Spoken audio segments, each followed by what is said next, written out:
Assalamu alaikum. Hello students, how are you? Today we'll see lesson number 20 of compiler construction. But as per our routine, before starting today's lecture, let's have some review of previous lessons. Left recursion elimination method. Last lecture से हमने review किया था इसको कि left recursion elimination method क्या है और इसकी हमें क्यों ज़रूरत पेश आती है.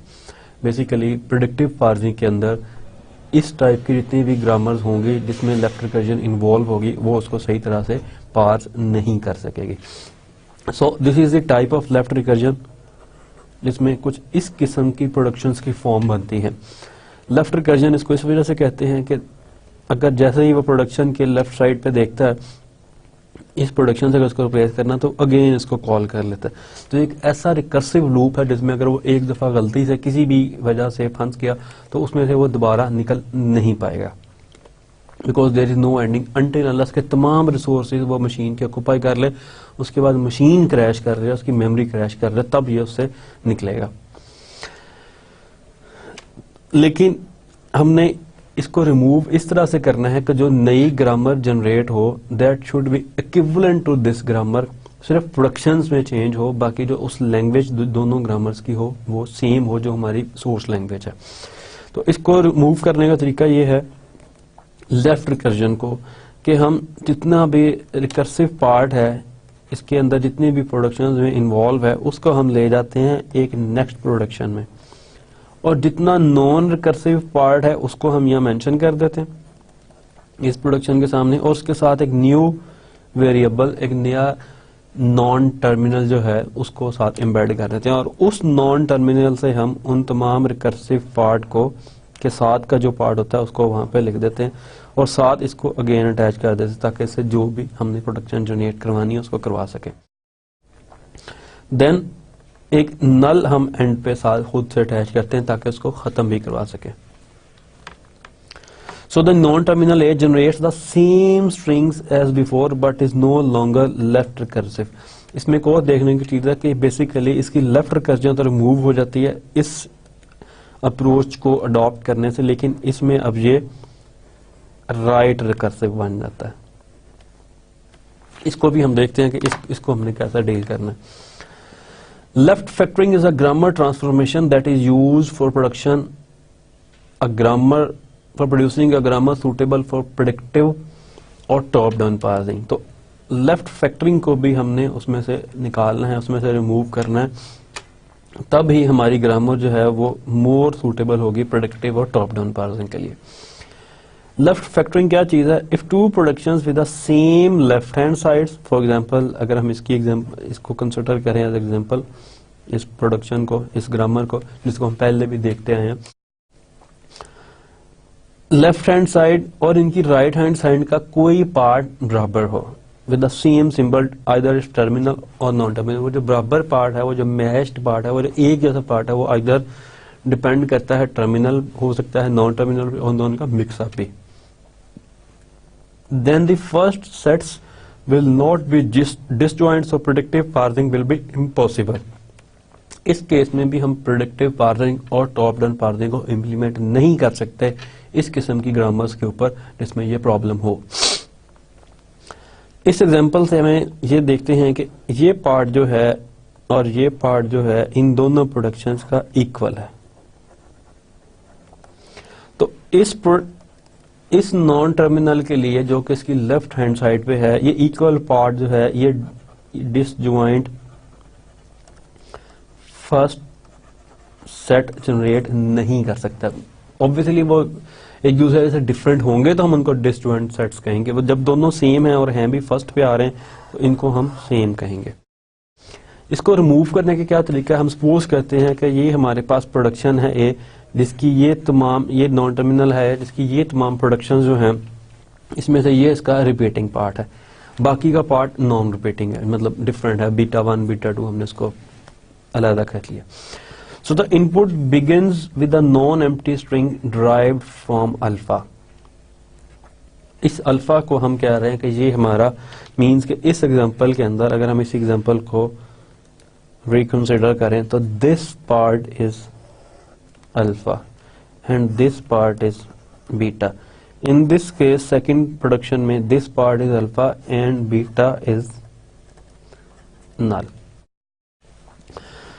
So the problem is this: we do not know whether to expand A to A alpha beta 1 or to alpha beta 2. यानी कि हमने इस प्रोडक्शन को से एक्सपेंड करना है और इस प्रोडक्शन से एक्सपेंड करना है इस ए को. तो यहाँ पे जाके हम एक क्वेश्चन हमारे लिए अराइज हो जाता है.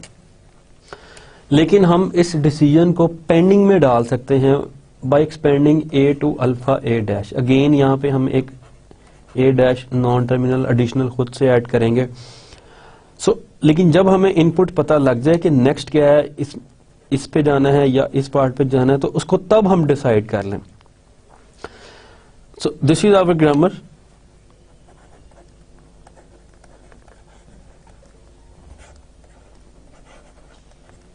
अब ये पार्ट हमारा कॉमन है, मींस कि हमने इसको तो अडॉप्ट करना ही करना है. तो हम क्या करते हैं, ए से जो कॉमन पार्ट है उसको अलहदा कर देते हैं, और जो डिसजॉइंट है, जो हकीकतन डिसजॉइंट सेट है, उसको हम उसके लिए एक नया नॉन टर्मिनल ले लेते हैं. और डिसजॉइंट सेट के लिए जब हमने इनकी सेपरेशन करनी है तो उसको हम यहां पे डाल देते हैं. So exactly this thing is happening here in. अब ये होगा कि अब हमें शुरू से इस पूरी प्रोडक्शन को चूज करने की जरूरत नहीं पड़ेगी.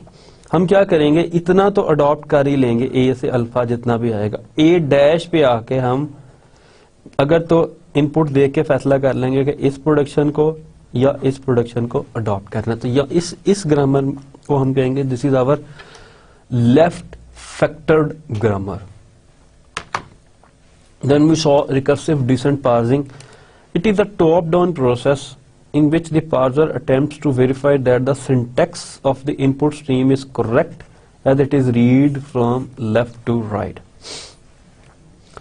A basic operation necessary for this involves reading factors from the input stream and matching then with terminals from the grammar that describes the syntax of the input. So ये basic operation है इसका. Recursive descent parsers will look ahead one character. ये look ahead symbol जो है, एक character जो next input string पे होता है उसको देखने के काम आता है. And advance the input stream reading pointer when proper matches occur. तो जब हमारा मैच अकर हो जाता है तब वो उस पॉइंटर को नेक्स्ट मूव कर देता है. Then we saw how to calculate first and follow sets.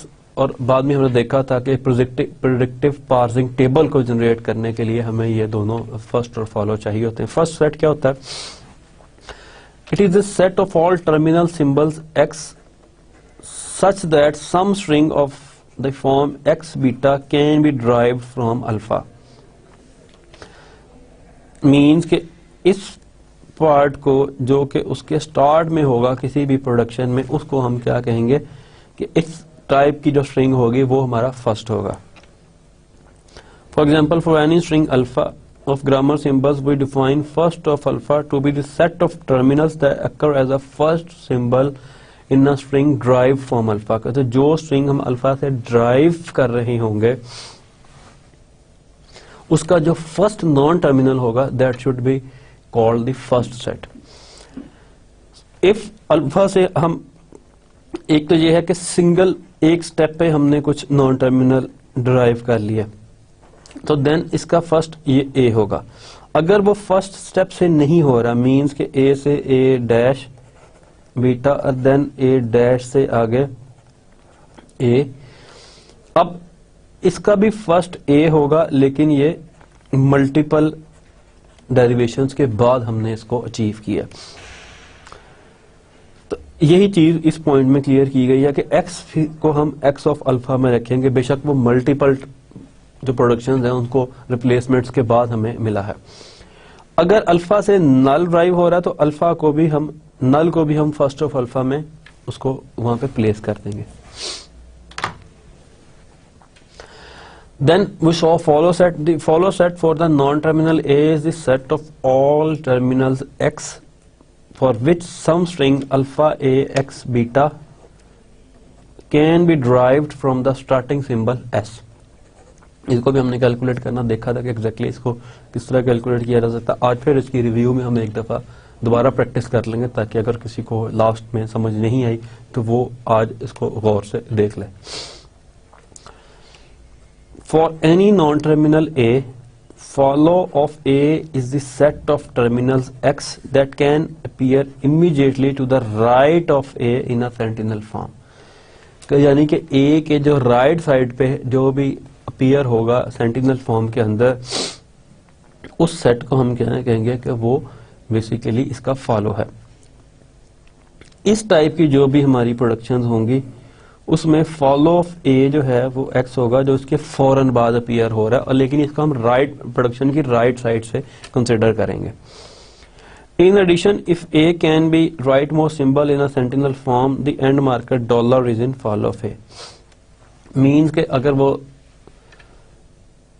ए जो है वो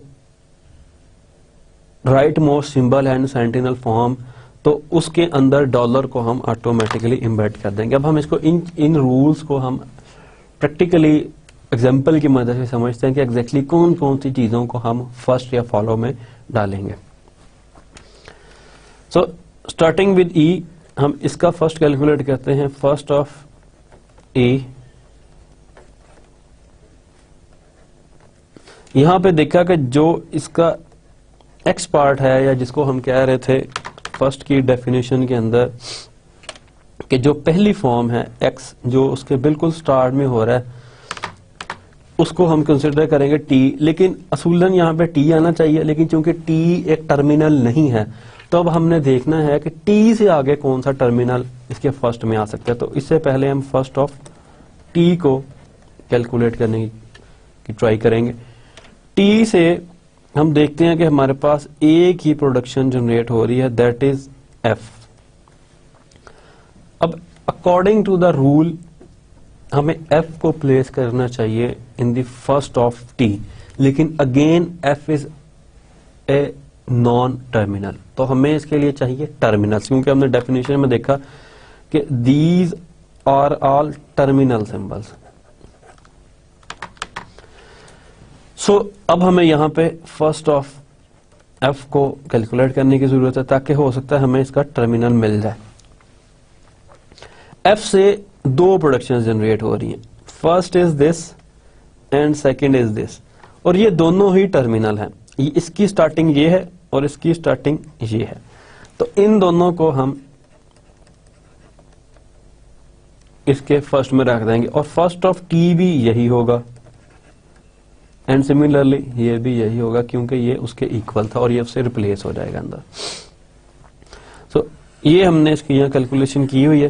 to productions of f has bodies that start with these two non terminals ID and the left parentheses. तो जितनी भी इसकी बॉडीज होंगी, जितनी भी इसकी प्रोडक्शंस होंगी जो एफ से स्टार्ट हो रही होंगी, उसके स्टार्ट पे जो भी नॉन टर्मिनल होगा वो हम एफ के फर्स्ट के सेट में डाल देंगे। और टी के फर्स्ट में एक नॉन टर्मिनल आ रहा था, इसलिए इसके हमने फर्स्ट कैलकुलेट किया, और सिमिलरली इस सिनेरियो में हमने टी का किया।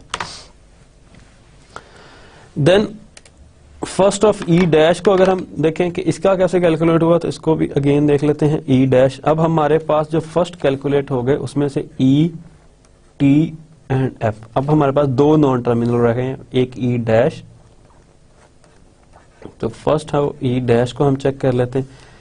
ई डैश से भी दो चीजें जनरेट हो रही हैं, दो प्रोडक्शंस। पहला जो है वो टर्मिनल है, तो ये सिंपली इसको हम इसके फर्स्ट में प्लेस कर देंगे। सेकंड नल है, तो नल को भी हम इसके फर्स्ट में प्लेस कर देंगे। अब हमारे पास ई का भी फर्स्ट कैलकुलेट हो गया। टी डैश के अंदर सिमिलर हम स्टैरिक और नल को प्लेस कर देंगे, सेम रूल्स के तहत जो हमने पीछे अप्लाई किए हैं ई डैश के ऊपर। सो जो हमारे पास रिजल्ट है उसमें भी exactly plus and E dash, और फर्स्ट में asterisk and null for T dash.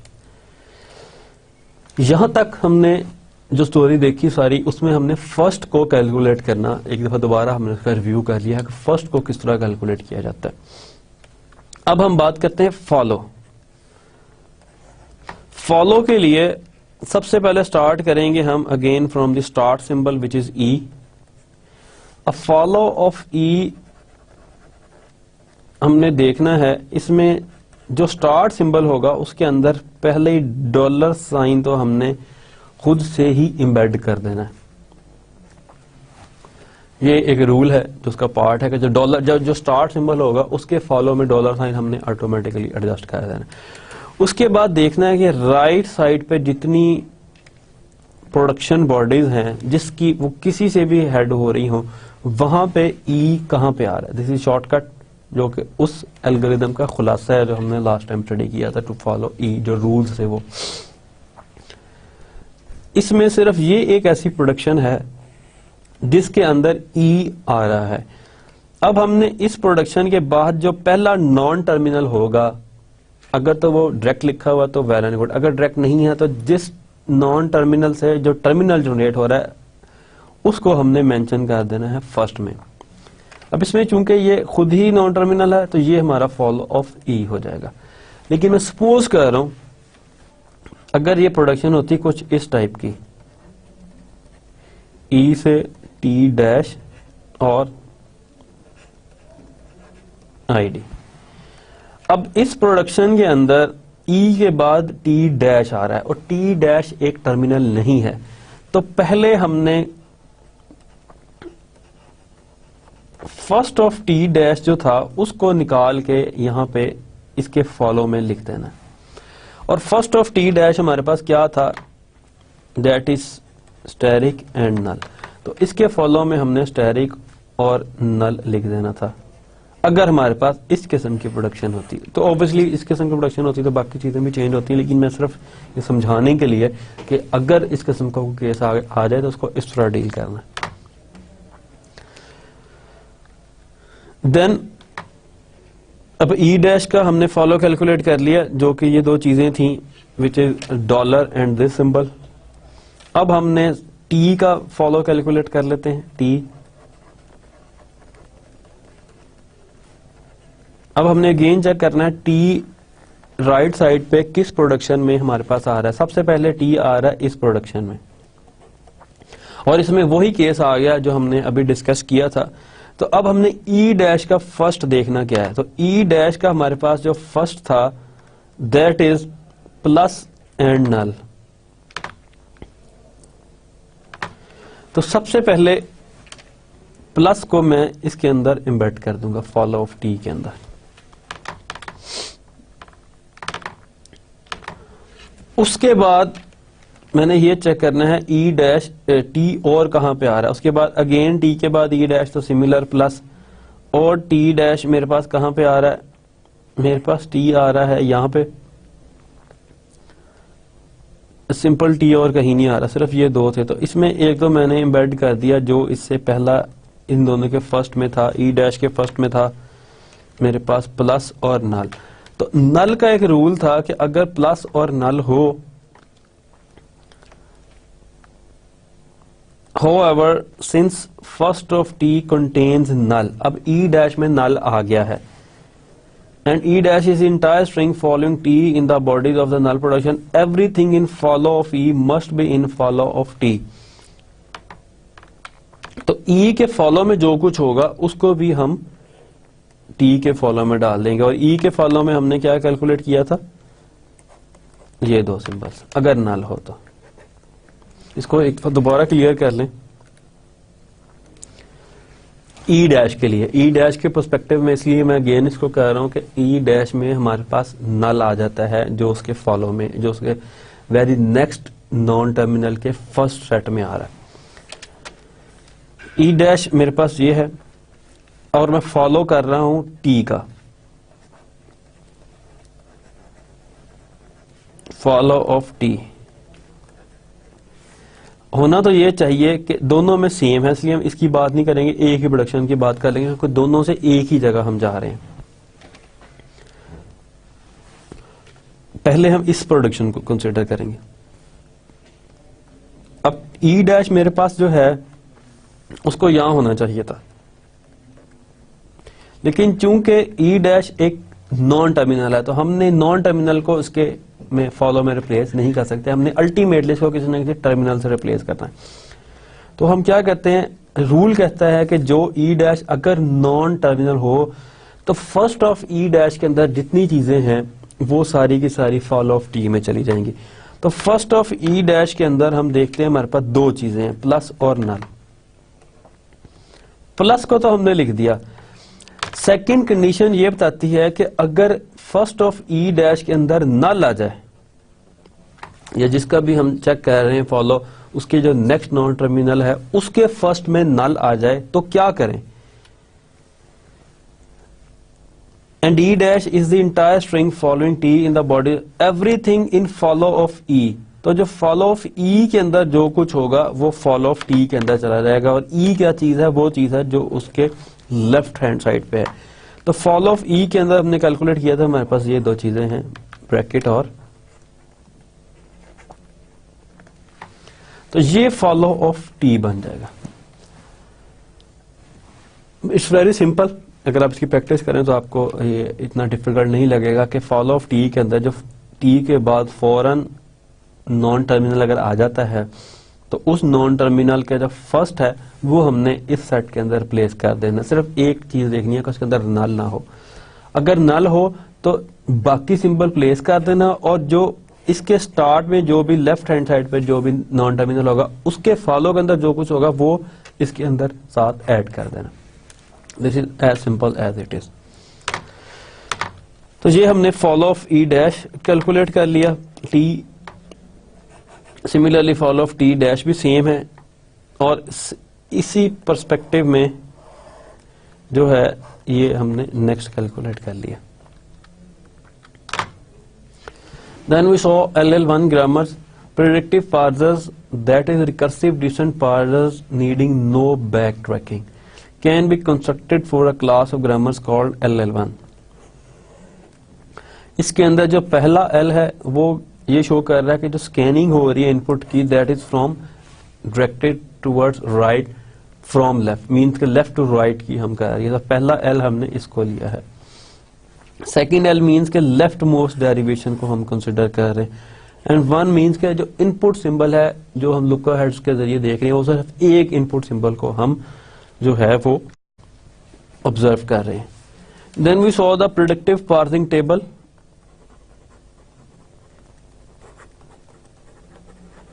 M जिसको हमने वहां पे कहा था, ये हमारा पार्सिंग टेबल है। इस पार्सिंग टेबल में हमने जो सिंपल एंट्रीज की थी उनकी एक एंट्री हम देख लेते हैं। हमने ये कैसे की थी कि जो भी नॉन टर्मिनल है हमारे पास ई, और तो इसमें हमने देखना है कि फर्स्ट ऑफ ई में हमारे पास क्या चीजें थी। फर्स्ट ऑफ ई में जितने हमारे पास टर्मिनल्स होंगे तो उन टर्मिनल्स के लिए इसके अंदर हमने वो प्रोडक्शन मेंशन कर देनी। Simple is that. So now I'm considering E dash for calculating its entries in this parsing table. सबसे पहले मैंने E dash का फर्स्ट देखना है, तो this is the first of E dash। First of E dash के अंदर मेरे पास दो एलिमेंट्स हैं, first is plus and second is null. पहले हम प्लस के लिए मैंने जो मेरी पहली प्रोडक्शन है जो प्लस से स्टार्ट हो रही है, जो इसका फर्स्ट ये है, वो मैंने मेंशन कर देनी है जहां पे भी मुझे इनपुट सिंबल में प्लस मिला है। मुझे यहां मिला, यहां मैंने मेंशन कर दी। अगर मेरे फर्स्ट में नल आ जाए और इस केस में आ रहा है तो मैंने क्या करना है, फॉलो ऑफ ई डैश के अंदर चेक करना है, और उसके अंदर जितने सिंबल्स होंगे which are closing parenthesis and dollar sign, उसके अंदर नल वाली प्रोडक्शन जो है वो मेंशन कर देनी। तो these are two symbols and मैंने ये नल वाली प्रोडक्शन मेंशन कर दी। यही उस एल्गोरिथम का खुलासा है। इसी तरह सीक्वेंस में जब हम इसको फिल करते रहेंगे तो एट द एंड हमारे पास ये प्रेडिक्टिव पार्सिंग टेबल जनरेट हो जाएगा। So now we will see today's lesson. Today we will see non recursive predicting parsing and error recovery strategies in predictive parsing. Then we will start bottom up parsing. इसके अंदर हम reductions, handle pruning और shift reduce parsing को देखेंगे, और eight the and हम एक छोटा सा पार्ट देखेंगे जिसके अंदर कन्फ्लिक्ट्स को हम ज़ेर बहस लाएंगे, जो कि शिफ्ट रिड्यूस पार्सिंग के दौरान हमें नजर आएंगे। Non recursive predictive parsing parser can be built by maintaining a stack explicitly rather than implicitly via recursive calls। पहले जो हम चेक करते रहे हैं जो प्रेडिक्टिव पार्सिंग थी वो रिकर्सिव प्रेडिक्टिंग पार्सिंग थी, यानी कि उसके अंदर रिकर्जन होती थी, एक के अंदर से जाकर इसको फिर कॉल किया और फिर कॉल कर लिया। इसके एल्गोरिथम से भी ये बात क्लियर थी। स्टैक को भी हम उसी तरह इम्प्लिसिटली मेंटेन करते थे। नॉन रिकर्सिव प्रेडिक्टिंग पार्सिंग के अंदर हम रिकर्जन का एलिमेंट जो है उसको निकाल लेंगे और स्टैक को एक्सप्लिसिटली मेंटेन करेंगे। For example, if W is the input that has been matched so far, then the stack holds a sequence of grammar symbols alpha such that कि ये पोर्शन मैच हो चुका है और ये अभी मैच होना है, तो स्टैक के ऊपर जो सबसे ऊपर पोर्शन होगा उसी को हम इनपुट स्ट्रिंग से मैच करेंगे। हम बार बार उसको कॉल नहीं करेंगे उसके अंदर से। इस किस्म का हम स्ट्रक्चर इसका बिल्ड करेंगे। अ टेबल ड्रिवन पार्सर, जो कि नेक्स्ट स्लाइड पे हमने मेंशन किया हुआ है, हैज एन इनपुट बफर। पहली चीज उसके अंदर एक इनपुट बफर होगी। Second, a stack containing a sequence of grammar symbols and a parsing table and an output string। तो चार चीजें पे मुश्तमिल हो के हमारा जो पार्सर होगा, जो टेबल ड्रिवन पार्सर होगा, वो काम करेगा। इसको तो विल सी दिस एल्गोरिथम, जो कि क्या करेगा, स्टेप बाय स्टेप हमें गाइड करेगा कि किस तरह हमने अपने इनपुट को स्टैक से मैच करना, और ये जो एग्जैक्टली जो आउटपुट है हमें बतानी है कि ये इनपुट स्ट्रिंग लैंग्वेज से मैच कर रही है या नहीं कर रही। इसके अंदर हमने ये देख लिया कि ये हमारे पास इनपुट स्ट्रिंग है इनपुट बफर के ऊपर, और ये हमारे पास डॉलर साइन है जो इंडिकेट कर रहा है कि वो एंड है। और फिलहाल स्टार्ट सिंबल एस जो है, जो भी हमारी ग्रामर का होगा, वो अभी टॉप ऑफ स्टैक है। तो इनिशियली हमारे पास स्टैक के ऊपर दो चीजें हैं, ये ब्लॉक नहीं है और ये ब्लॉक भी नहीं है, सिर्फ नीचे स्टैक सिंबल है और ऊपर डॉलर साइन है और ऊपर स्टार्ट सिंबल है जो भी है, और इनपुट इसकी वो कर रहा है। सेट आईपी हम एक पॉइंटर लेंगे जो कि इसके इनपुट सिंबल को पॉइंट कर रहा है to the first symbol of W. तो ये first symbol of W a है, तो आईपी इसको पॉइंट कर रहा है। Set X to top stack symbol, ये एक्स है, ये टॉप स्टैक सिंबल हमने सेट कर दिया। इन दोनों स्टेप के बाद हमारे पास जो पोजीशन आ गई वो ये है कि आईपी इसको पॉइंट कर रहा है, मींस आईपी की वैल्यू नहीं है, लेकिन समझने के लिए इसको IP is equal to this. और जो टॉप स्टैक सिंबल है, टॉप ऑफ स्टैक जो है वो एक्स है। टीओएस में एक जस्ट एब्रिविएशन यूज कर रहा हूं टॉप ऑफ स्टैक के लिए। टॉप ऑफ स्टैक एक्स है जो कि स्टार्ट सिंबल। अब एक लूप रन होगी while top of stack is not equal to dollar, कि जब तक टॉप ऑफ स्टैक जो है वो डॉलर नहीं हो जाता, मैंने उस वक्त तक कंटिन्यू करते रहना। So this is very much clear now. Second, there are three conditions. If x is a, अगर एक्स जो है और ए बराबर है, पहली बात, pop the stack and advance IP, तो क्या करो, स्टैक से उस सिंबल को बाहर निकाल दो और अपना जो इन आईपी है ये नेक्स्ट पे ले जाओ। पहली चीज, अगर एक्स जो है वो एग्जैक्टली क्या है, टर्मिनल है, लेकिन अभी इस सीन में ऐसा नहीं है। Second, x is a terminal है, else if x is a terminal, तो एरर जनरेट कर दो, कि अगर होता तो हमने एरर जनरेट कर देना था। Else if M X is an error entry, means के यहां पे इस ग्रामर सिंबल के लिए इस ए के ऊपर प्रेडिक्टिव पार्सर टेबल के अंदर कोई एंट्री नहीं है, तो वहां पे भी हम अगेन एरर जनरेट कर देंगे। थर्ड में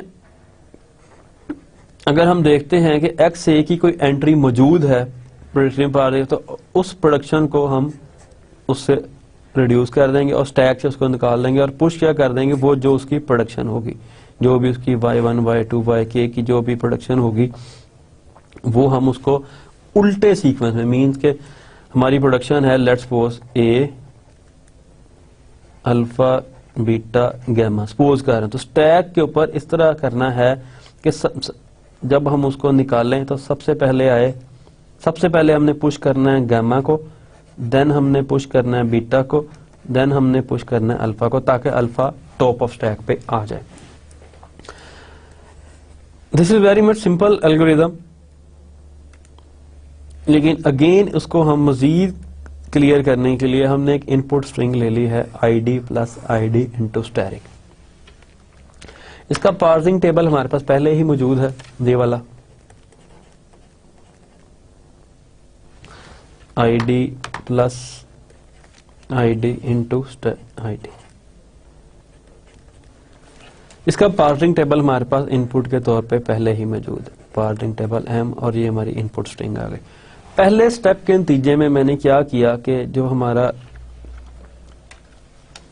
आईपी है वो आईडी को पॉइंट कर रहा है, और ग्रामर सिंबल जो हमारा स्टार्टिंग है दैट इज ई, क्योंकि ई से हम स्टार्ट कर रहे हैं। तो जो स्टैक की पोजीशन होगी वो ये होगी, जिस तरह हमने डिस्कस किया था कि हम जो स्टार्ट सिंबल है उसको स्टैक पे इंसर्ट कर देंगे, जो कि उसके नीचे डॉलर होगा, और जो हमारा इनपुट पॉइंटर है वो आईडी को पॉइंट कर रहा होगा।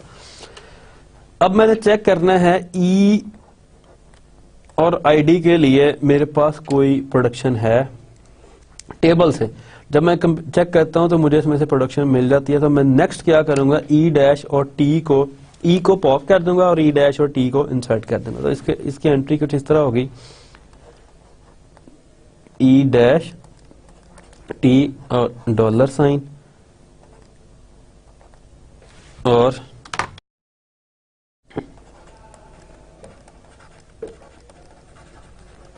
इसको थोड़ा सा क्लियर करके लिख दें ताकि आपको इसमें कुछ नेक्स्ट एंट्री जो होगी जो हमारी वो इस तरह की बनेगी। ये सेम रहेगा सारा, क्योंकि अभी हमने कुछ पॉप नहीं किया। इस सिनेरियो में हमारे पास जो कंडीशन एग्जीक्यूट हुई है वो ये हुई है, पॉप द स्टैक, इसको हमने पॉप कर दिया और इसकी जगह इसको इसकी प्रोडक्शन से ऑपोजिट डायरेक्शन में इसको रिप्लेस कर दिया, यानी कि हमने इस स्टेप को एग्जीक्यूट किया। इसमें जो हमारी आउटपुट आई है वो ई से टी डैश आई है। इसी तरह अब स्टैक इसको पॉइंट कर रहा है जो कि आउटर सिंबल होगा, एस ओ टी जो है, टी ओ एस जो है, top of stack is now T, जो भी लेफ्ट मोस्ट होगा टी। इनपुट जो है अभी भी आईडी को पॉइंट कर रहा है और हम आगे चेक करते हैं। अब अगेन टी और आईडी में चेक करेंगे, हमारे पास टेबल में कुछ है, टी और आईडी में हमारे पास अगेन एक और प्रोडक्शन है, तो अब हम इसको इस प्रोडक्शन से इस टी को पॉप कर देंगे और इसको पुश कर देंगे, इसकी दोनों जो हैं। अब मेरे पास टीओएस में एफ आ गया। अब मैं एफ और आईडी को चेक करूंगा। एफ और आईडी में मेरे पास फिर प्रोडक्शन है, लेकिन ये एक टर्मिनल है, तो मैं क्या करूंगा, इसको इसके टर्मिनल से रिप्लेस कर दूंगा। अब मेरे पास टॉप ऑफ स्टैक जो है दैट इज आईडी और इनपुट पे भी आईडी। अब ये दोनों मैच कर गए, तो हमारी कौन सी कंडीशन ट्रू होती है, इन दोनों को हम क्या करेंगे, मैच डिक्लेयर कर देंगे और इसको और इन दोनों को पॉप कर देंगे कि जी मैच हो गया, कि इफ एक्स इज ए, ये मेरी पहली condition, pop the stack and advance IP, ये कंडीशन ट्रू हो जाएगी।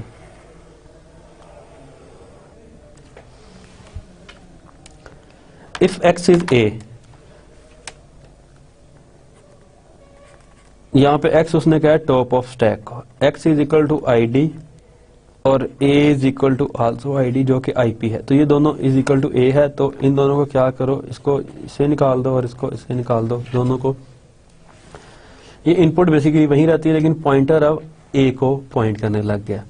तो अब मेरे पास आईपी में आ गया ए प्लस आ गया इस सिनेरियो में, और इसको हमने निकाल दिया, तो जो टॉप ऑफ स्टैक है that is now T dash, जो कि एग्जैक्टली यहां से क्लियर है, और मैच में मैंने आईडी लिख दिया। अब टी डैश और प्लस आ गया। अब टी डैश और प्लस को मैं क्या करता हूं, फिर चेक करता हूं अपने टेबल के अंदर टी डैश एंड प्लस, तो मेरे पास नल की प्रोडक्शन है, नल की प्रोडक्शन है, तो इट्स ओके। मैं क्या करूंगा, इसको सिंपली नल से रिप्लेस कर दूंगा। अब मेरे पास top of stack e dash और प्लस आ गया।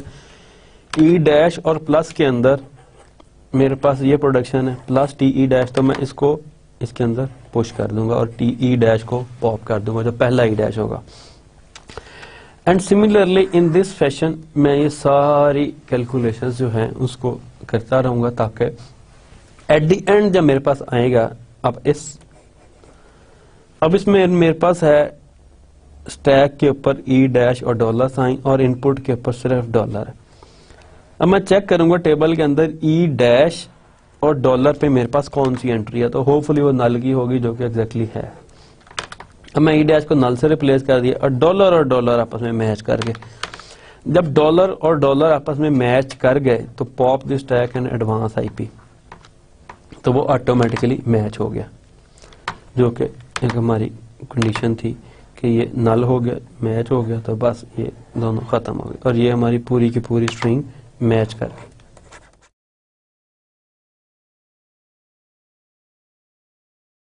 सो लास्ट इसके अंदर हमने ये सारी इसकी मैचिंग देखी कि किस तरह होती है, और ये इसी एल्गोरिदम को फॉलो करते हुए हमें मिलती है। इनमें ये 4 कंडीशंस हैं, if, first, second if, third if and four if. इनमें से कोई ना कोई एक कंडीशन हर सूरत मैच होगी। अगर ये 2 कंडीशंस मैच हो जाती हैं तो इसका मतलब एरर है कि हमारी इनपुट स्ट्रिंग जो है वो मुतलका लैंग्वेज से मैच नहीं कर रही, तो कहीं ना कहीं इसमें प्रॉब्लम है। अदरवाइज ये मैच कर रही, अगर ये डॉलर और ये डॉलर ये टॉप ऑफ द स्टैक पे आ जाता है और आईपी इस पे आ जाता है, तो इट मीन्स कि string is matched.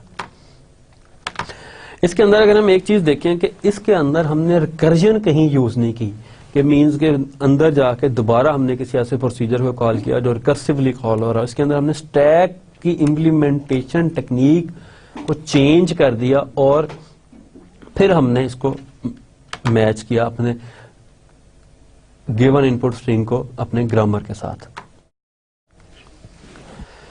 Error recovery in predictive parsing. An error is detected during predictive parsing when the terminal on top of the stack does not match the next input symbol. तो suppose करें कि यहां पे अगर मैं इसको suppose कर रहा हूं कि यहां पे अगर प्लस आ जाता है और किसी एग्जीक्यूशन के दौरान, और यहां पे आईडी प्लस आईडी, तो ये भी टर्मिनल है। जाहिर बात टर्मिनल के आगे कोई प्रोडक्शन नहीं होगी, टर्मिनल को आप किसी से रिप्लेस नहीं कर सकते, और ये चीज भी टर्मिनल है, और ये दोनों आपस में मैच नहीं कर रहे।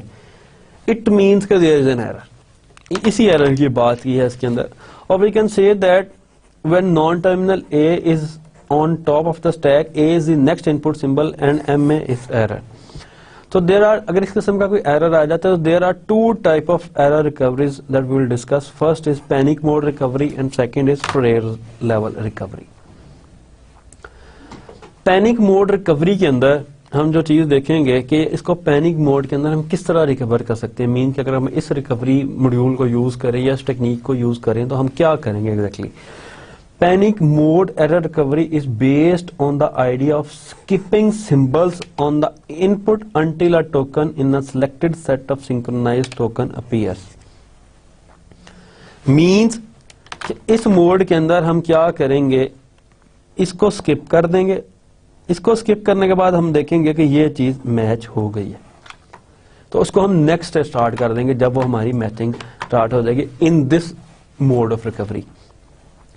It's effectiveness depends on the choice of synchronising set. तो सिंक्रोनाइजिंग सेट जो है वो हमने लास्ट भी जिक्र किया था कि सिंक्रोनाइजिंग सेट हमने प्रेडिक्टिव पार्सिंग टेबल से चेक करना है, जो कि हमने डिस्कस किया था।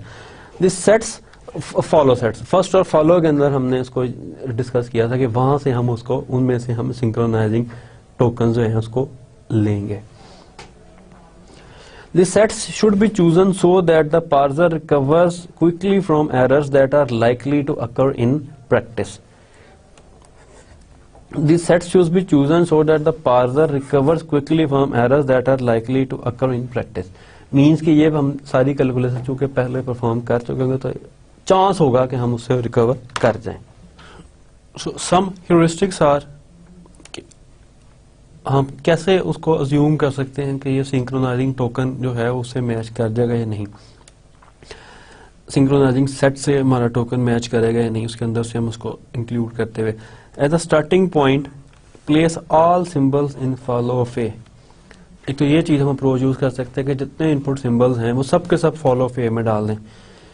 Into the synchronizing set means के उसको हम as a synchronizing set use कर रहे हैं for non terminal A. If we skip tokens until an element of follow of A is seen on top of A from the stack, it is likely that parsing can continue। Means कि अगर हम उसके सारे possible जितने भी हैं वो उसको अगर हम उसमें डाल दें, फॉर एग्जांपल अगर हम इस केस की बात करें आईडी से नहीं मैच कर रहा है, इसके फॉलो में फॉलो ऑफ ई में मैं डाल दूं अगर आईडी फॉलो ऑफ ई जो सिंक्रोनाइजिंग टोकन है उसके अंदर अगर मैं एम्बेड कर दूं आईडी प्लस और स्टेरिक, तो ये होपफुली इन तीनों में से तो कंफर्म है कि किसी एक ना एक से लाजमन मैच कर जाएगा। तो पहली अप्रोच तो ये है। Second, if we add symbols in first of A to the synchronizing set for non terminal A then it may be possible to resume parsing according to A if a symbol in first of A appears in the input. ये भी एक approach है जिसके जरिए हम उसको कर सकते हैं। Third one is if a non-terminal can generate the empty string then the production driving null can be used as default। तो हम एक null productions को भी यूज कर सकते हैं। फॉर एग्जाम्पल के अगर एक ग्रामर सिंबल के लिए हमें इनपुट नहीं मिल रही, प्रोडक्शन नहीं मिल रही और उसको हम नल से रिप्लेस कर दें तो तब भी हम नेक्स्ट पे मूव कर सकते हैं जो उसके रिमेनिंग में कुछ हो तो। Last one is if a terminal on top of the stack can not be matched. अगर टर्मिनल उसके साथ मैच नहीं कर रहा, simple idea is to pop the terminal, कि उस टर्मिनल को पॉप कर दो, issue a message saying that terminal was inserted and continue parsing. के सिंपल आप उसको वहां से निकाल के बाकी जो पार्सिंग है उसको कंटिन्यू रखें और वहां पे एक लॉग में या एक एरर मैसेज को डिस्प्ले कर दें या उसकी लॉग में लिख दें कि एग्जैक्टली यहाँ पे ये प्रॉब्लम आई थी। Phrase level recovery, second thing is phrase level recovery. इसके अंदर क्या होता है, phrase level error recovery is implemented by filling in the blank entries in the productive parsing table with pointers to error routines. For example ये चीज हमने decide कर ली थी कि जी एरर तब ही आएगा कि लेट्स सपोज अगर ई है और इनपुट पे आईडी आ गया और मेरे पास कोई एंट्री नहीं है, सपोज ई है और इनपुट पे प्लस आ गया तो मेरे पास यहाँ पे कोई एंट्री नहीं है, तो ये तमाम एम्प्टी प्लेसेस में अगर मैं कोई एरर रूटीन यानी कि अगर ये एरर आए तो आपने क्या करना है, practically speaking in context of programming languages, high level programming languages, हम एक चीज यूज करते हैं try catch block, specially in Java. तो उसमें हम क्या कहते हैं कि हम पहले ही चेक कर लेते हैं कि अगर ये इस किस्म की कोई चीज आई, अगर ये कोई इनपुट इस किस्म की आ गई जो जिसका एग्जिस्टिंग सिनेरियो में कोई सोल्यूशन नहीं है, तो आपने ये एक्शन परफॉर्म कर देना। तो हम भी यहाँ पे यही कर सकते हैं कि पार्सिंग टेबल के अंदर तमाम एम्प्टी स्पेसेस पे हम कोई रूटीन एम्बेड कर दें, कोई एक रूटीन या जो भी हम जेनेरिक फंक्शन परफॉर्म कराना चाहें कि अगर इस किस्म का कुछ सिनेरियो बिल्ड होता है तो वो रूटीन एग्जीक्यूट हो जाए। दीज रूटीन्स में चेंज, इंसर्ट और delete symbols on the input and issue appropriate error messages. तो ये रूटीन कुछ भी कर सकती हैं, उसको चेंज कर दें, उसमें कोई नई उसमें इंसर्ट लाइकली सिंबल इंसर्ट कर दें, मीन्स कि अगर हम देखें कि इफ एफ आई है और इसको इफ होना चाहिए तो वहां पे इफ इंसर्ट कर दे, इसकी जगह एफ इंसर्ट कर दे, इसको इग्नोर कर दे पहले एफ को, या उस सिंबल को ही डिलीट कर दे। ये डिपेंड करता है कि हमारी किस किस्म की ग्रामर है और कौन सी लैंग्वेज है, उसके पूरे कंस्ट्रक्ट के तनाजुर में कि उसको मद्देनजर रखते हुए हम ये तमाम एरर रूटीन्स को अडॉप्ट कर सकते हैं। These may also pop from the stack.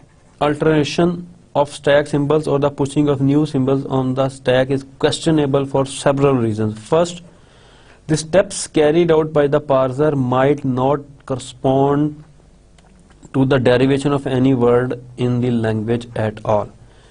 तो इसमें इन बातों का हमें ख्याल रखना ही पड़ेगा, या ट्रेड ऑफ इन दोनों में लाजमन होगा कि अगर हम कोई ऐसा सिनेरियो बिल्ड करते हैं जिसके अंदर हम स्टैक से सिंबल रिमूव कर रहे हैं या नए सिंबल को इंसर्ट कर रहे हैं, तो तब हमें इन चीजों को चेक करना ही पड़ेगा। Second, we must ensure that there is no possibility of an infinite loop, कि ऐसा ना हो कि हम खुद से इंसर्ट डिलीट करते हैं, किसी ऐसा जगह में पड़ जाए, इधर से डिलीट करें उधर से फिर वो आ जाए, इधर से इंसर्ट करें और डिलीट में किसी ऐसे इन्फिनिट लूप में फंस जाए जैसे निकल ही ना सके, उससे हम फिर तब ही निकलेंगे जब हमारी मेमोरी क्रैश कर जाएगी। सो कंक्लूड करें अगर हम एरर रिकवरी स्ट्रेटजीज को, तो हमने 2 एरर रिकवरी स्ट्रेटजीज देखी। पहली पैनिक मोड रिकवरी या सेकंड फ्रेज लेवल। इन दोनों में से हम किसी एक को भी अडॉप्ट कर सकते हैं, और ऐसे सिनेरियोज हों जहां पे हमें कंफर्म हो कि ये है, तो दोनों स्ट्रेटजीज को भी हम अडॉप्ट कर सकते हैं। लेकिन बहरहाल इनके ट्रेड ऑफ्स को हमें हर सूरत जो है वो मद्देनजर रखना पड़ेगा कि इसके ये नुकसानात हो सके, उसको तमाम को कैलकुलेट करके फिर उसको एम्बेड करना पड़ेगा। दूसरा इसका नुकसान ये भी होता है कि अगर हर केस में वो इनपुट के ऊपर इन रिकवरी की स्ट्रेटजी में फंस जाए, तो इसको हमने टाइम के लेवल से भी उस नजर में भी चेक करना है कि कहीं ये इनएफिशिएंसी की तरफ ना चला जाए, क्योंकि हर दफा वो खुद से इंसर्ट करने लग जाता है कि उसको कोई चीज ठीक मिल ही नहीं रही। इट मीन्स कि there is some problem in our grammar as well. Then we see bottom-up parsing. A bottom-up parse corresponds to the construction of a parse tree for an input string beginning at the leaves and working up towards the root. Simple, it's bottom to top approach. For example अगर मैं इस एक input string की बात करूं ID to ID static, और grammar में वही सपोज कर रहा हूं जो मैं एक यूनिवर्सल एग्जाम्पल यूज करता आ रहा हूं अपने तमाम लेक्चर्स के अंदर, तो ये मेरे पास इनपुट स्ट्रिंग है। अब मैंने ID को F से रिप्लेस कर दिया, रिड्यूस कर दिया। रिड्यूस की एक टर्म आगे जाके हम यूज करेंगे कि इसको रिड्यूस हम क्यों कहते हैं। रिड्यूस होता है कम करना। ओवरऑल देखें तो ये हमें ज्यादा लग रहा है कि हमने इसको ज्यादा कह दिया, लेकिन इसको हम नेक्स्ट डिस्कस करेंगे कि हम इसको रिड्यूस क्यों कहते हैं। तो ये फैक्टर से ID जनरेट हो रहा है, इसको हमने फैक्टर दे दिया। मींस के पहले हम राइट से लेफ्ट से राइट पे जा रहे थे, अब हम राइट से लेफ्ट पे जा रहे हैं कि बॉडी दे के उसके लेफ्ट हैंड साइड से उसको रिप्लेस करते जा रहे हैं। Third one, fourth one and fifth one, and finally हम एक्सप्रेशन तक पहुंच गए जो कि टर्म और फैक्टर को इन्वॉल्व कर, फैक्टर से ID और फैक्टर से ID। तो ये हमारी एक अप्रोच है जिसके अंदर हमने ID स्टैटिक ID से हम अपने वापस स्टार्टिंग सिंबल तक पहुंच गए। पहले हम स्टार्ट सिंबल लेते थे और उसको नीचे तक लेके जाते थे, अब पूरी स्ट्रिंग तक। अब हमने स्ट्रिंग लिया और उसको स्टार्ट सिंबल तक लेके जा रहे हैं in this bottom up parsing. Reductions. Bottom up parsing is the producing process of reducing a string W to the start symbol of the grammar। तो अब reducing की टर्म को हम ये ग्राफिकली अगर देखें तो वो कुछ इस तरह है कि reduce हम इस वजह से कह रहे हैं कि ये हमारी input string थी, at the end इसको हमने रिप्लेस कर दिया सिर्फ एक स्टार्ट सिंबल के साथ। मीन्स कि इस इनपुट को हमने रिड्यूस कर दिया एक स्टार्ट सिंबल के साथ। That's why we called it reducing. ये इनपुट स्ट्रिंग तो काफी लंबी चौड़ी भी हो सकती है, हमने एग्जांपल के तौर पर छोटी सी ली है, लेकिन स्टार्ट सिंबल हमारा हमेशा एक ही होगा, एक ही नॉन टर्मिनल होगा जो कि स्टार्ट सिंबल होगा। तो ultimately we reduces our input string to an start symbol. तो बीच में से सारे स्टेप इसमें इन्वॉल्व होंगे। So at each reduction step a specific substring matching the body of a production is replaced by the non-terminal at the head of that production। तो exactly हमने यही काम किया कि body of production को head of उस that particular production से replace कर दिया। The key decisions during bottom up parsing are about when to reduce and about what production to apply as the parse produce। तो इसमें यही एक question है कि हमने अब इसको रिड्यूस करना है या इसको रिड्यूस करना है। मींस कि अब हमने देखा कि यहाँ पे हमने F के बाद फिर इसको रिड्यूस किया, फिर इसको किया, फिर इसको, मतलब ये डिसीजन लेना कि किस प्रोडक्शन से रिड्यूस करना है और कब रिड्यूस करना है। ये हम देखेंगे कि ये डिसीजन हमने किस तरह लेने हैं। इसी एग्जांपल को हम कंसिडर करेंगे। A sequence of reductions are shown. इसके अंदर जो हमने सीक्वेंस ऑफ रिडक्शन लिए कि पहले इसको, देन एफ को, एंड देन आईडी को, एंड देन इस पूरे टी डॉट ट्रैरिक एफ को हमने रिड्यूस करके टी में, और देन टी को रिड्यूस किया एफ से। तो ये चीजें हमने अब डिसाइड करनी है। तो ऑब्वियसली इसके लिए हम कोई ना कोई एल्गोरिदम देखेंगे जो कि इन चीजों को फाइनलाइज करेगा या पिक एंड चूज करेगा कि किसको किस सिनेरियो में किस प्रोडक्शन को रिप्लेस करना है या किस सिनेरियो में किसको रिड्यूस करना है और कब करना है। By definition a reduction is the reverse of a step in a derivation.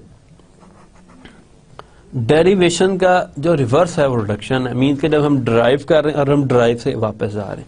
The goal of bottom of parsing is to construct a derivation in reverse. तो सिंपली जो हमारा गोल होगा वो हम डेरिवेशन को रिवर्स कर रहे होंगे। हैंडल प्रूनिंग, हैंडल को अगर हम बगैर definition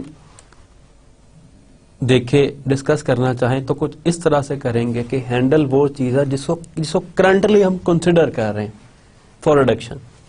So now we'll see the proper definition. The strings that are reduced during the reverse of a rightmost derivation are called handles. तो इस सिनेरियो में सबसे पहला जो था हमने देखा कि सबसे पहले ID को किया तो ID1 जो था वो हमारा हैंडल था। देन हमने F को किया तो F हमारा हैंडल था। ये प्रोडक्शन हमने जिनके साथ उनको रिड्यूस किया। तो सिमिलरली फिर ID2 था और फिर T स्टेरिक F हमारा हैंडल था। तो हैंडल वो चीज है जिसको हम रिडक्शन के लिए यूज कर रहे हैं। Informally, a handle is a substring that matches the body of a production and whose reduction represents one step along the reverse of a rightmost derivation. तो अगर इनफॉर्मल डेफिनेशन देखें हम हैंडल की तो it is a substring that matches the body of a production. अब ये ID1 basically इस production से मैच कर रहा है, इस बॉडी से, F इससे मैच कर रहा है, देन ID2 जो है वो इससे मैच कर रहा है और T स्टेरिक F इससे मैच कर रहा है। Whose reduction represents one step along the reverse of rightmost derivation. फॉर्मूले अगर इसकी हम फॉर्मूलर डेफिनेशन देखें तो S से इस टाइप की एक प्रोडक्शन है जो कि नंबर ऑफ स्टेप्स के बाद ये प्रोड्यूस हो रही है। Then production A to beta in the position following alpha is a handle of alpha AW। For example ये हमारा S था, इस A को हमने रिड्यूस किया बीटा के साथ, तो जो हमारा हैंडल होगा वो A होगा। ये हमने पहले ही देख लिया कि जिस प्रोडक्शन को हम रिड्यूस करने जा रहे हैं that is known as our handle. लेकिन इसकी फॉर्मल डेफिनेशन यही है कि ये S non terminal alpha AW, इस A को अगर हम रिड्यूस करने जा रहे हैं तो ये this A is our handle. Handle जो है वो सेट ऑफ नॉन टर्मिनल्स भी हो सकता है, set of terminal and non terminals भी हो सकता है, और सेट ऑफ जो है डिपेंड करता है कि कोई भी कॉम्बिनेशन किस टाइप की प्रोडक्शन बॉडीज हम यूज कर रहे हैं उसमें से किसी में भी जो है वो मैच कर सकता है। The string W to the right of the handle must contain only terminal symbols। इसके बाद जो स्ट्रिंग W होगा उसके अंदर हर सूरत टर्मिनल सिंबल ही हो। उसकी रीजन ये है कि हमने राइट इसको मतलब पहले लेफ्ट से राइट चलते थे, अब राइट से लेफ्ट हम चलेंगे। Shift reduce parsing is a form of bottom up parsing in which a stack holds grammar symbols and an input buffer holds the rest of the string to be parsed। इसके अंदर भी हम एक stack को use करेंगे और एक buffer को यूज करेंगे। इनपुट बफर क्या होल्ड कर रहा होगा कि जिस स्ट्रिंग को अभी पार्स करना है, और ग्रामर सिंबल्स हैं वो सारे के सारे स्टैक के अंदर होंगे जिस तरह हमने थोड़ी देर पहले डिस्कस किया। और जो हैंडल होगा that will always appear on the top of the stack. तो हैंडल जो है वो हमेशा top of the stack appear हो रहा होगा। We use dollar to mark the bottom of the stack and also the right end of the input। तो dollar exactly जिस तरह हमने इसके अंदर देखा कि ये इसमें पहले हम लेफ्ट साइड पे रखते थे, अब इसमें हम राइट साइड पे रखेंगे और इनपुट के भी एंड पे डॉलर साइन होगा। Initially the stack is empty and the string W is on the input. ये W हमारी कोई भी स्ट्रिंग हो सकती है, इनपुट हमारी सेम है जो लास्ट सिनेरियो में हम देखे, लेकिन इस केस में डॉलर साइन जो है वो राइट साइड पे चला जाएगा या स्टार्ट में चला जाएगा। सो शिफ्ट रिड्यूस पार्सिंग के अंदर जब हम स्टार्ट करेंगे, ये हमने ऑलरेडी डिस्कस कर लिया है कि जब हम स्टार्ट करेंगे तो हम इसको डॉलर साइन जो है उसको प्लेस कर देंगे eight the end of bottom, लेकिन जो नेक्स्ट होगा उसको हम इसको आहिस्ता आहिस्ता आगे फिल करते जाएंगे कि ये किस तरह है। स्टैक इनिशियली एम्प्टी होगा फिल्ड विद डॉलर साइन और स्ट्रिंग W होगी वो इनपुट स्ट्रिंग पे होगी। नेक्स्ट जब हम इसको देखेंगे होपफुली इन नेक्स्ट लेक्चर, हम इसकी प्रॉपर कॉन्फ़िगरेशंस जो हमने देखी थी in case of our this thing, कि जो इसका मेथड था कॉन्फ़िगरेशंस को डील करने का नॉन रिकर्सिव प्रेडिक्टिंग पार्सिंग के अंदर, इसी तरह हम टॉप डाउन पार्सिंग के अंदर भी कॉन्फ़िगरेशंस को डील करने के लिए कि भी कौन सी कॉन्फ़िगरेशन पे हमने क्या करना है, तो उसको डील करने के लिए भी हम एक एल्गोरिदम या एक मेथड को देखेंगे और उस मेथड की मदद से हम फिर आगे उसको ड्राइव करके देखेंगे, जिस तरह हमने इस सिनेरियो में उसको ड्राइव किया था एक एग्जांपल लेके। होपफुली इसी एग्जांपल को हम कंटिन्यू करेंगे id.static को, तो उसको करने के बाद तब हम उसको देखेंगे कि इसके अंदर क्या प्रॉब्लम थी और क्या प्रॉब्लम नहीं थी। And then at the end जब हम इसको इन कॉन्फ़िगरेशंस को देख रहे हैं कि किस तरह परफॉर्म करना है और क्या करना है इसके साथ, फिर हम उसकी कन्फ्लिक्ट्स की तरफ भी जाएंगे कि एग्जैक्टली इस सिनेरियो में कौन कौन से कन्फ्लिक्ट्स जो है वो पैदा हो सकते हैं। तो इससे पहले हमने जो इसकी बेस थी उसको आज हमने देख लिया। उसमें हमने देखा कि जी बॉटम अप पार्सिंग क्या चीज़ है, हैंडल्स क्या चीज़ है, रिडक्शन क्या चीज़ है, और स्टैक पे अभी हमारे पास क्या होगा कि सिंपली एक डॉलर साइन होगा जो ऑब्वियसली उसको मैच करने के लिए हमने रखा हुआ एंड ऑफ द इनपुट से। ये जो एंड ऑफ द इनपुट है इन दोनों को मैच करने के लिए कि जब ये दोनों मैच हो गए इट मीन्स कि हमारी स्ट्रिंग जो है वो आपस में वो इस लैंग्वेज ने एक्सेप्ट कर ली है, उसको एक टोकन जो भी उसका रेलेवेंट चीज़ बन रही है लेक्सीम उसकी सब एंट्रीज उसके अकॉर्डिंगली हो जाएंगी। So this is all for today. Thank you guys and have fun.